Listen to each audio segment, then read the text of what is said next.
Kung sa tingin mo ay malaki na ang leon at tigre, mukhang mas mahihigit pa ata sa kanila. At ang breed nila ay nanggaling din sa dalawang lahi na ito. Meet the liger, ang hybrid ng lalaking leon at ng babaeng tigre. Sila ang pinakamalaking pusa na nabubuhay hanggang sa ngayon. Ang liger ay mas malaki pa sa ancestor nila na leon at tigre dahil mula paa hanggang balikat ay may taas silang 4.5 feet at kung tatayo naman ay doble ang taas na umaabot ng 12 feet. Mas malaki ng dalawang ruler kesa sa Siberian tiger, habang ang leon naman ay nasa 9 feet lamang. Pagdating naman sa timbang ay may bigat na 400 kg ang liger, tulad na lang ng pinakamalaking liger na ito na nakuha ang Guinness Book of World Record at pinangalanan na si Hercules. Ngunit bakit nga ba sobrang laki nila? Well, wala silang growth inhibitor na tulad ng sa mga babaeng leon at sa lalaking tigre. Ang growth inhibitor ay siyang pumipigil sa patuloy na paglaki, samantalang kung wala naman ito ay marireach nila ang sagad na katawan nila.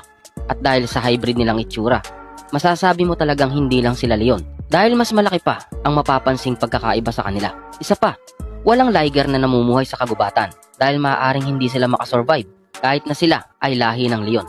Bakit? Dahil kulang sila sa survival instinct, madali magkasakit at maaaring hindi makahuli ng prey dahil mabilis hingalin.